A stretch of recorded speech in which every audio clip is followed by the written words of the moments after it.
Howdy doody, my name is Cameron, better known as Venus Theory, and in this video I am very excited to be able to show you around a brand new standalone synthesizer plugin from UVI called Rumble. The team have been working on this for a long time, developing their first standalone synth plugin since Falcon, and it is an absolute monster of really cool bass sounds. There's a lot to cover in this video, so let's just get right into it. Rumble is a unique multi-band bass synthesizer designed to cover everything from massive 808s to devastating modern respaces,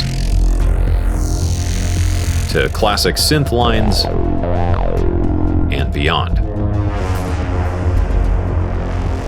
Featuring 9 oscillator models, 10 different distortions, and 10 effects per band with a dual filter architecture, multi-band compressor, and parametric EQ alongside a set of up to 16 assignable macros, Rumble lets you dive deep into the world of complex and innovative bass sound design through its unique multi-band synthesis engine.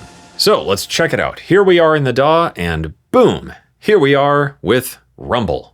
Rumble works with 3 independent bands, and for the sake of time, we're just going to take a look at one band because all these controls are shared between each of the 3 bands. The 3 bands are body, character, and air here, controlling the low, middle, and high frequencies respectively.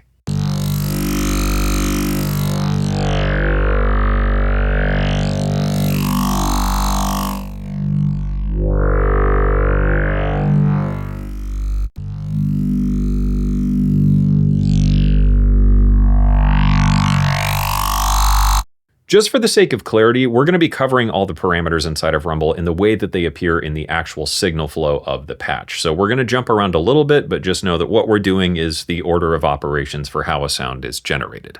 First off, let's check out the oscillators. I'm just going to expand the low end here to fill up the entire frequency spectrum so we can hear them clearly. Within the oscillator, we can select from a number of different oscillator types. First up, we have analog. Then we have morpho, phoneme, which is vocal synthesis, fold, which is a West Coast style wave folder, timbral, which is a wavetable, noise, the sampler, kick, and prism, which is an FM-based oscillator. This oscillator then feeds into the shaper section here, which we can enable with the power button. Within the shaper section, we can select between 10 different types of distortions, and we can also apply AM or amplitude modulation from the other bands here down at the bottom. To demo this, I'm going to use a wavetable here in the body, and we're going to apply AM to the character or the mid-band. And this gives us everything from subtle interband modulation at low values to more extreme and gritty sounds at higher values.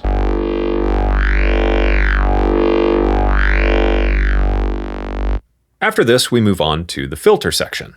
Within the filter section, there are 6 different filter types available. And you can see we have 2 different filters which can be routed either as a single filter, in series where we can swap over to B, or in parallel with a controllable blend between the 2 filters here. These filter types range from analog models to variable filters to more unique filters, so let's just take a listen to a couple patches that utilize these in some different ways.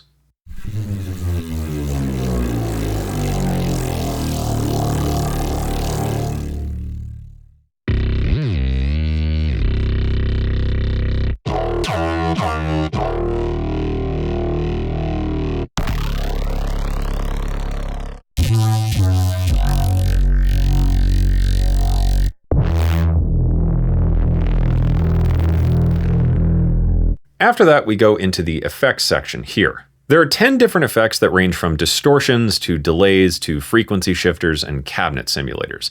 These are actually macro effects, which is worth pointing out. So as you can see, they're designed specifically for bass processing and only feature the controls you really need to dial them in instead of a ton of different parameters, which is a great time saver and makes for, I think, a more efficient workflow when designing patches in Rumble. Along the bottom here, you'll see that the effects also feature a feedback section, which we can use to dial in the feedback of that effect. We can control things like the amount of feedback occurring, so here in the midband, the time delay of the feedback loop, and the tail or the tail of the feedback occurring. So as I increase these, this will become a little more prominent. Let's start at 0 feedback and start bringing it in. As I mess with the time and tail,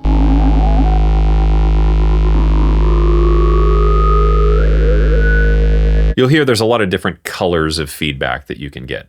After you've designed a patch, we'll move up to the top pane here where we can move over into the multi-mode multiband compressor. We can enable the compressor with the power button here, and then we have a variety of different modes to choose from analog models to tone shapers to the classic OTT effect, because who doesn't love OTT on basses? After the compressor, we end up here at the master equalizer. This is a 4-band fully parametric equalizer. Each band also features different types, and you can access the type of EQ curve by clicking on the curve here and selecting between a variety of different curve shapes. The compressor and EQ are great for finalizing a patch, so just to demo this here, this is a patch I made. If we bring in the compressor, and then we can dial this in with the EQ. So it's a great way to add that final sense of polish to a patch or just glue things back together if you start getting a little wild. Moving on, let's take a look at the overall engine design of Rumble and just some operating theory behind it. Down along the bottom, you'll see that Rumble also features some pretty extensive modulation capabilities. Along the bottom, you'll see we have things like the MIDI sources, 3 different envelopes, 4 LFOs with an LFO mixer, 2 MSEGs or multi-stage envelope generators, 3 different randoms, and then also the analog drift here. At the end, we also have the mod matrix, so in a patch here that utilizes some modulation, you can see where this is going and what it's coming from within the mod matrix. Up along the top, there are also 2 sets of 8 macros, and we can access the second page of macros by clicking this icon here. So the first 8 are taken up in factory presets, with the second set of 8 macros being freely assignable by you for whatever you want. These modulation sources can be used to modulate almost any parameter inside of Rumble, which is incredibly powerful. But just to show you how it works, let's say we want to create some random filter stepping movement to the filter here. I'm going to lower this down, increase the resonance, and then we'll grab a random and drag it onto our filter cutoff. Here we get another little mini page where we can adjust the depth of modulation. And within the modulator here, we can adjust its rate and depth, as well as make it unipolar or bipolar.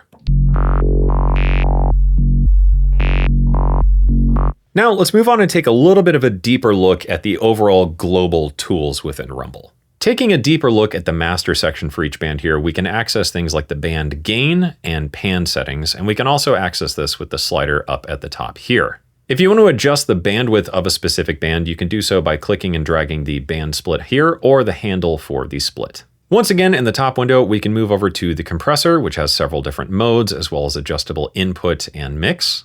And then finally, we have the EQ section here, which also does feature a real-time spectrum analyzer in the background. One sort of hidden tip I do want to mention quickly, though, is that the EQ actually can be modulated. So if I open up a pretty resonant filter like this, we can also tie an LFO to the frequency and maybe another to the Q or resonance, and then a third to the gain. This applies to any of the 4 bands of the EQ. So now as I play this pretty simple bass sound, we can get something a little more ridiculous. And this is actually quite powerful if you need some additional filtering and movement and twisty stuff going on within your bass.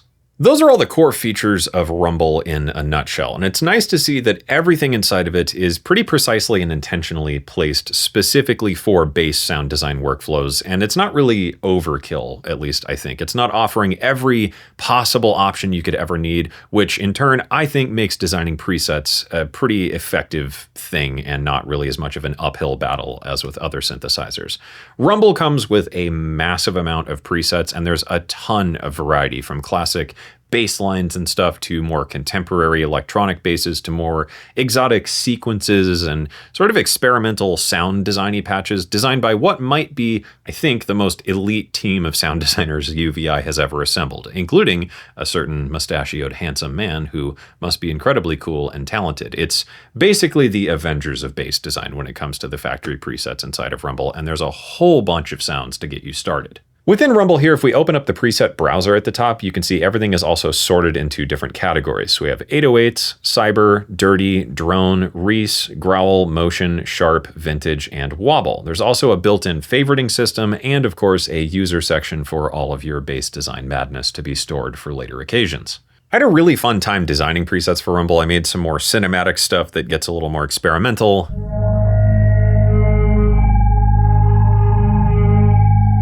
I played around with creating some weird sequences. I made some really crazy gritty bass lines that kind of take some notes from Mick Gordon's sound design that I think just hit incredibly hard. And I played around a lot with deeper modulation inside of Rumble with presets like this to create pulsing sequences that kind of have that all-in-one feel that take treatment really well, especially as you start to play around with the macros.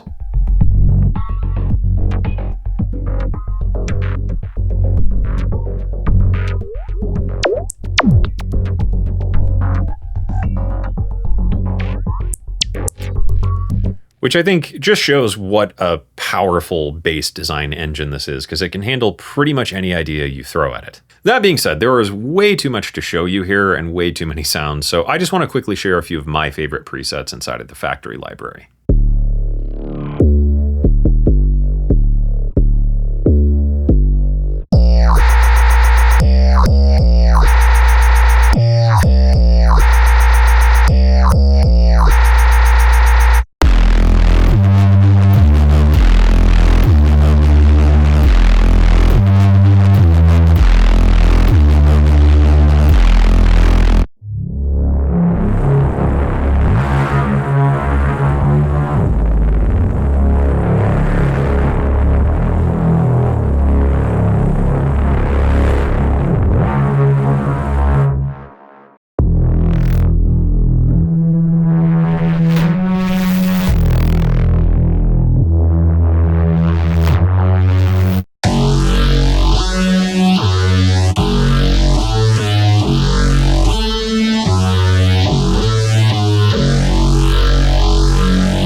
Rumble is available now, either as a standalone product or as part of UVI's Sonic Pass. If you want to check it out for yourself or find more information, you can do so with the links down in the description below.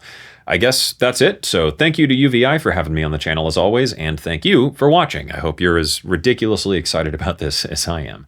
Hope you enjoyed it, hope you learned something, and of course, as always, I hope this inspires you to get out there and make something awesome.